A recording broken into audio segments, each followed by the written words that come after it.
আচ্ছা, আপনাদের মধ্যে কতজনে জানেন যে পরমাণু বোমের থেকেও আরো শক্তিশালী বোম সম্ভব এবং সেটা হয়?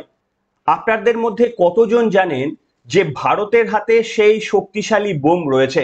পর্বটি শোনার আগে যারা জানেন লিখে জানাবেন। কিন্তু আজকে আমি বর্ণনা করব যে এমনিতে পাকিস্তান পরমাণু শক্তিধর দেশ বলে বিভিন্ন রকমের থ্রেট তারা দেয়।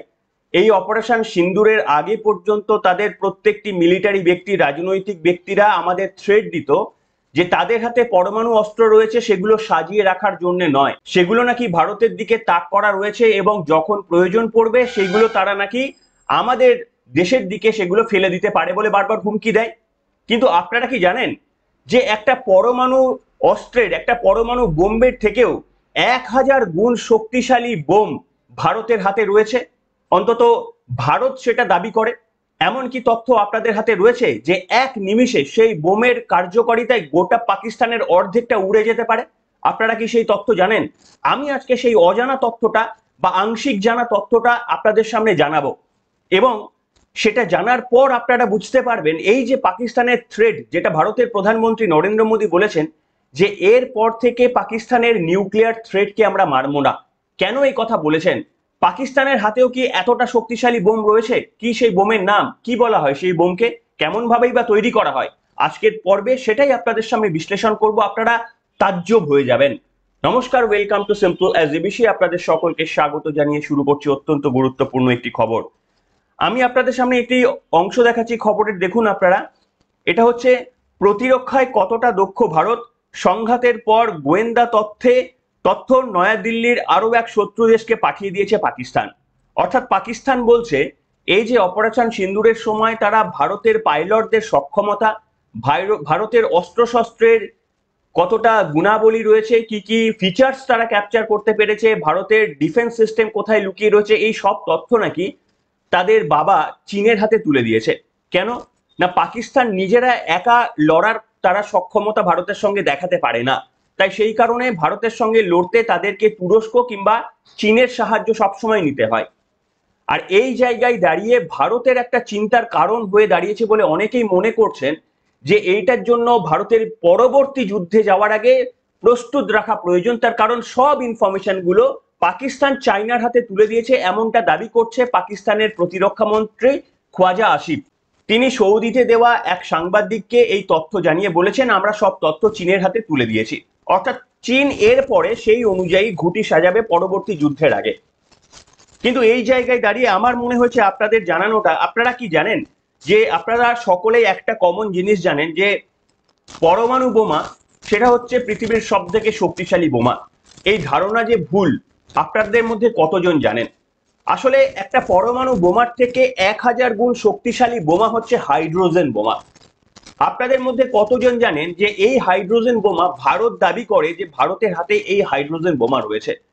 এটা কেন জানাটা দরকার? তার কারণ হচ্ছে এই যে পাকিস্তান ক্রমাগত থ্রেট দিয়ে যাচ্ছে চীনের সঙ্গে কৌশল, মানে নিজেদের দেশমাতৃকাকে বিক্রি করে চীনের সঙ্গে কৌশলগত একটা চুক্তি করে ভারতের প্রতি ক্রমাগত যে থ্রেট, তারা জিওপলিটিক্যালি থ্রেট দিচ্ছে, নতুন করে বাংলাদেশ তাতে সামিল হয়েছে। ভারত কি প্রস্তুত? সেই তথ্য আমি তুলে দেওয়ার জন্য আরো একটা নিউজ আপনাদের সামনে আমি দেখাবো। দেখুন কি লেখা রয়েছে। 1000 times more destructive than atomic bomb, India's Brahmastra can destroy entire Pakistan in a blink. The weapon is ... অর্থাৎ বলা হচ্ছে, বাংলায় বলে দিই, বলা হচ্ছে যে পারমাণবিক বোমের থেকে 1000 গুণে শক্তিশালী এবং ডিস্ট্রাকটিভ বোম, সেই ব্রহ্মাস্ত্র ভারতের হাতে রয়েছে, যেটা এক নিমিষে এক পলকে গোটা পাকিস্তানকে ধ্বংস করে দিতে পারে। কি সেই বোম? এইটা নিয়ে আজকে আমি আপনাদের সামনে আলোচনা করব। দেখুন, ভারত প্রথমে 1974 সালে লাফিং বুদ্ধা নামে একটা প্রজেক্টের মধ্যে খুব ছোট করে একটা পারমাণবিক পরীক্ষা করেছিল, পোখরান, যেটাকে পোখরান 1 বলা হয়। এরপরে সেই আসল দিন যেখানে আমাদের প্রাক্তন প্রধানমন্ত্রী অটল বিহারী বাজপেয়ী সমস্ত মার্কিনী আগ্রাসনকে উপেক্ষা করে একেবারে গোপনে 1998 সালে সেই পারমাণবিক বোমের পরীক্ষা করেছিল পোখরান 2-তে। এখানে কি আপনারা জানেন যে ভারত কতগুলো পারমাণবিক বোমের টেস্ট করেছিল? 5টি পারমাণবিক বোমের ভারত টেস্ট করেছিল। তার মধ্যে 4টি ছিল ফিশন বোম আর একটা ছিল ফিউশন বোম। ভালো করে শুনবেন, 4টি ফিশন বোম মানে হচ্ছে 4টি অ্যাটমিক বোম, আর একটা ছিল হাইড্রোজেন বোম। ভারত দাবি করেছিল সেই পারমাণবিক এক্সপেরিমেন্টের পর যে মানে আমাদের অটল বিহারী বাজপেয়ী এবং আরো সেই সময়কার বিজ্ঞানীরা দাবি করেছিলেন যে ভারত সফলভাবে 2টি পরীক্ষা করেছিল, একটি নয়। আপনারা হয়তো একটি পরীক্ষার কথা জানেন, আসলে 5টা বোম ফেলা হয়েছিল, টেস্ট করা হয়েছিল। পরীক্ষা হয়েছিল 2টি, একটি হচ্ছে ফিশন, একটা হচ্ছে ফিউশন। এই ফিশন রিঅ্যাক্টের ফলে যে শক্তি উৎপন্ন হয়, আমি বিশ্লেষণ করব সেটা দিয়ে পারমাণবিক বোম তৈরি করা যায়। ভারত সেটা করেছিল। কিন্তু এই ফিউশন তারও নেক্সট লেভেল। এই 2 স্টেজ ওয়েপন বা বোমে ভারত ফিউশন এই পরীক্ষার মাধ্যমে হাইড্রোজেন বোম তৈরি করেছিল বলে ভারত দাবি করে। যদিও এইটা গোটা বিশ্বের অনেকে বলে যে না, ভারত নিশ্চিতভাবে চেষ্টা করেছিল, ভারতের হাতে পারমাণবিক বোম রয়েছে সেটা সকলেই স্বীকার করে, কিন্তু ভারতের হাতে হাইড্রোজেন বোম রয়েছে এটা বিশ্বের সকল দেশ কমপ্লিটলি বিশ্বাস করে না। কেন বিশ্বাস করে না সেই তথ্য আমি আপনাদের সামনে বলবো। দেখুন, ফিশন বোম কিভাবে তৈরি হয়। ফিশন মানে হচ্ছে একেবারে লেম ল্যাঙ্গুয়েজ আমি আপনাদের সামনে বলছি যাতে সকলে বুঝতে পারেন, যারা ফিজিক্স নিয়ে পড়াশোনা করেছেন তারা খুব ভালোভাবে বুঝবেন যে একটা পরমাণুর কেন্দ্রকে নিউক্লিয়াস বলা হয়।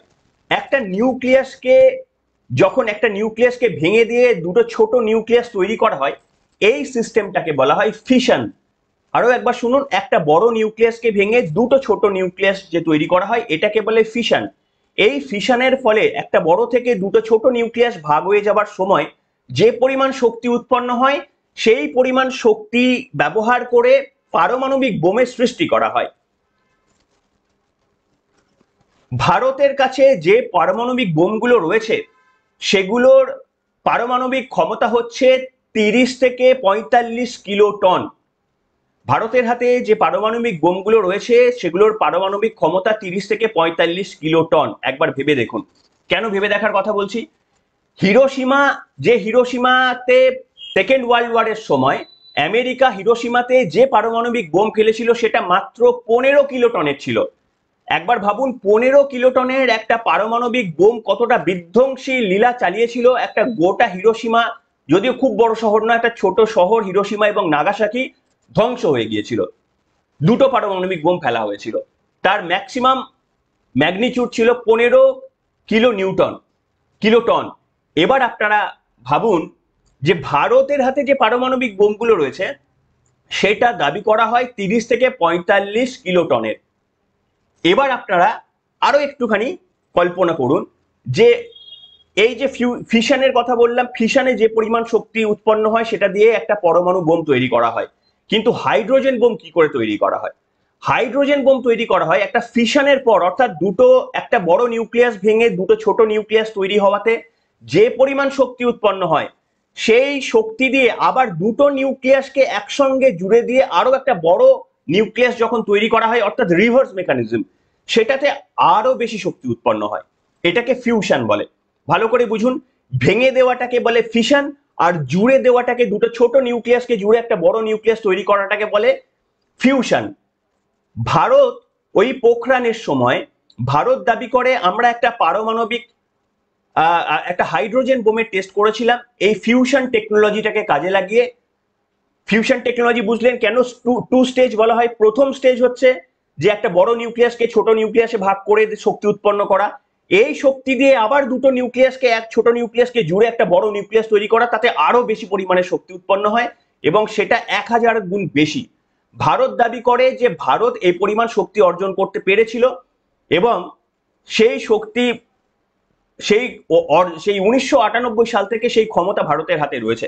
যদিও বিশ্বের অন্যান্য দেশ তারা বিশ্বাস করে যে ভারতের এই পোখরানের টেস্টের পর তারা আর্থকোয়েক কিংবা কতটা রিয়াকশন হয়েছে সেইগুলো মেজার করে তারা বুঝতে পেরেছে ভারতের হাতে যে পারমাণবিক যে হাইড্রোজেন বোমের কথা ভারত দাবি করে যে ভারতের হাতে রয়েছে, গোটা বিশ্ব বলে যে না, ভারত যতটা শক্তিশালী হাইড্রোজেন বোমা আছে বলে দাবি করে ভারতের কাছে অতটা শক্তিশালী হাইড্রোজেন বোমা নেই। কারণ একটা হাইড্রোজেন বোমা একটা পরমাণু বোমার থেকে 1000 গুণ বেশি ধ্বংসলীলা চালায়। তাহলে বুঝতে পারছেন যে একটা পরমাণু বোম ফেলে যদি একটা হিরোশিমাকে ধ্বংস করা যায়, তাহলে একটা হাইড্রোজেন বোমা ফেলে অন্তত 1000টা হিরোশিমাকে একসঙ্গে ধ্বংস করা যায়। ভারত দাবি করে ভারতের হাতে এইরকম অস্ত্র রয়েছে, এই ব্রহ্মাস্ত্র ভারতের হাতে রয়েছে। গোটা বিশ্ব দাবি করে যে না, ভারতের আর্থকোয়েক দেখে, ওই পোখরানের সময় আর্থকোয়েক দেখে বোঝা গিয়েছে যে এতটা শক্তিশালী ভারত যতটা দাবি করছে ততটা নেই। ভারতের কাছে যেটা রয়েছে ম্যাক্সিমাম 100 কিলো টনের হাইড্রোজেন বোমা ভারতের হাতে থাকতে পারে, কিন্তু সেটা হাইড্রোজেন বোমা সম্পূর্ণ বলা হয় না, তার কারণ হাইড্রোজেন বোমাতে আরো অনেক শক্তি উৎপন্ন হয়। এর উত্তরে ভারত কি বলেছিল? এর উত্তরে ভারতের বিজ্ঞানীরা বলেছিল যে দেখুন, আপনারা বিশ্বাস করবেন কি করবেন না এটা আপনাদের ব্যাপার, আর আমাদের প্রমাণ করাও কোনো তাগিদা নেই। কেন না, আন্তর্জাতিক কূটনৈতিক স্তরে ভারত কোনো স্বাক্ষর করেনি যেখানে ভারত দাবি করে যে ভারত পরমাণু অস্ত্র তৈরি করেছে। ভারত কোনো বাধ্যবাধকতা নেই। তাই ভারত নিজের গোপনেই পরমাণু অস্ত্র তৈরি করতে পারে, হাইড্রোজেন বোম তৈরি করতে পারে, এবং সেটা গোটা বিশ্বকে তারা জানাতে বাধ্যও নয়। ভারত দাবি করে, সেই সময় দাবি করেছিল যে আমরা একটা শুধুমাত্র ছোট টেস্ট করেছিলাম, আমরা আসল টেস্ট করিনি। তার কারণ এত বড় ধ্বংসলীলা চালানোর জন্য আমরা টেস্ট করিনি পোখরানে, হাইড্রোজেন বোমের একটা ছোট্ট সংস্করণ আমরা টেস্ট করেছিলাম। সেই কারণেই আপনারা যেটা বলছেন যে ম্যাগনিটিউড আপনারা পেয়েছেন, তার কারণ হচ্ছে আমরা খুব স্বল্প মাত্রার ওখানে ফিউশন রিয়াকশন করেছিলাম, তাই আপনারা খুব কম পরিমাণের ভূমিকম্পের রিক্টার স্কেলে আপনাদের ধরা পড়েছিল। কিন্তু আসলে আমরা capable of doing something else, আরো অনেক বড় কিছু আমরা করতে পারি, এবং সেটা আমরা ইচ্ছা করেই করিনি। তার কারণ হচ্ছে অত বড় ধ্বংসলীলা আমাদের দেশে আমরা চালাতে চাইনি। তো ভারত এটা দাবি করে যে আমাদের হাতে ক্ষমতা রয়েছে, আমরা এক্সপেরিমেন্টে শুধু একটা ছোট সংস্করণ করেছি, এবং এটাই স্বাভাবিক। তার কারণ আপনি হাইলি এক্সপ্লোসিভ একটা বোম নিজেদের দেশে ফাটিয়ে দেবেন, তার তো পার্শ্ববর্তী প্রতিক্রিয়া ছড়াতে পারে। তাই ভারত বলেছে যে আমরা এটা করিনি, আমরা একটা ছোট করেছি। কিন্তু গোটা বিশ্ব মনে করে ভারতের হাতে নেই। আপনারা কোনটা মনে করেন আপনারা লিখে জানাবেন। এবার ভেবে দেখুন যে 1998-99 সালে ভারত যদি, মানে গোটা বিশ্বের কথাও ধরে নি যে ভারতের কাছে 100 থেকে 200 কিলোটনের হাইড্রোজেন বোমা রয়েছে, তাহলে এই 26 বছর 30 বছর পেরিয়ে যাওয়ার কাছাকাছি চলে আসার পর ভারত কি চুরি পড়ে বসেছিল এতদিন? নিশ্চিতভাবে না। কিছুদিন আগে একটা আমি তথ্য দিয়েছিলাম যে ভারত একটা কৃত্রিমভাবে সূর্য তৈরি করেছে, যে সূর্যের তাপমাত্রা অ্যাকচুয়াল সূর্যের তাপমাত্রার থেকে 20 গুণ বেশি। সেটাও কিন্তু এই ফিউশন রিয়াকশনের মাধ্যমে ভারত তৈরি করেছে, যদিও সেটা ভারতের বিদ্যুৎ তৈরির কাজে লাগানোর জন্যই ইউজ করা হয়েছে, কোনো ওয়েপন বানানোর জন্য নয়। কিন্তু ভারত যদি সেই ফিউশন রিয়াকশন করে সূর্যের থেকে 20 গুণ ক্ষমতা সম্পন্ন তাপ তৈরি করতে পারে, তাহলে সেই রিয়াকশন ভারত যুদ্ধক্ষেত্রেও ফিউশন তৈরি করে ওয়ারহেড তৈরি করার ক্ষমতা ভারত রাখে, এতদিন নিশ্চিতভাবে করেছে। আর ভারত এটা গোটা বিশ্বকে জানাতে বাধ্য নয় যে আমাদের হাতে কতটা শক্তিশালী বোমা রয়েছে। এই জায়গায় আপনাদের মনে প্রশ্ন আসতে পারে, তাহলে কি পাকিস্তানও যে পরমাণু বোম টেস্ট করেছে, পাকিস্তানের হাতেও কি হাইড্রোজেন বোমা রয়েছে? না, পাকিস্তানের হাতে কোনো হাইড্রোজেন বোমা নেই। সেই কারণেই আমি আপনাদের সামনে বলছি যে এই দাবি করা হয় না যে ভারতের হাতে 180টি অস্ত্র রয়েছে, পারমাণবিক অস্ত্র রয়েছে, পাকিস্তানের হাতে 170টি পারমাণবিক অস্ত্র রয়েছে, এগুলো ম্যাটার করে না। তার কারণ এই 180টি যেটা ভারতের হাতে দাবি করছে আন্তর্জাতিক, তার মধ্যে আমাদের যদি 10টা হাইড্রোজেন বোমা থাকে, Pakistan is enough to destroy within a blink. কাজে আমাদের হাতে কটা বড় অস্ত্র রয়েছে প্রমাণ করার প্রয়োজন নেই। তার কারণ একটা অস্ত্র ব্যবহার করে কতটা ক্ষতি করতে পারছি সেটা বড় ব্যাপার। একটা হাইড্রোজেন বোমা একটা পরমাণু বোমার থেকে 1000 গুণ ধ্বংসলীলা চালাতে পারে। গোটা বিশ্ব স্বীকৃতি দিতে পারে না দিতে পারে, কিন্তু আমাদের বিজ্ঞানীরা দাবি করে যে আমাদের হাতে সেই বোমা রয়েছে, এবং সেটা 1998-99 সালে দাবি করেছিল। তারপরে 30টি বছর পার হয়ে গিয়েছে। তাহলে আমাদের হাতে কি থাকতে পারে একবার কল্পনা করে আপনারা দেখতে পারেন। এখানে আমি আপনাদের সামনে বললাম এটা বিশ্বাসের ব্যাপার, ভারত কোনোদিনই প্রমাণ দিতে যাবে না যে আমাদের হাতে কতটা শক্তিশালী বোমা রয়েছে।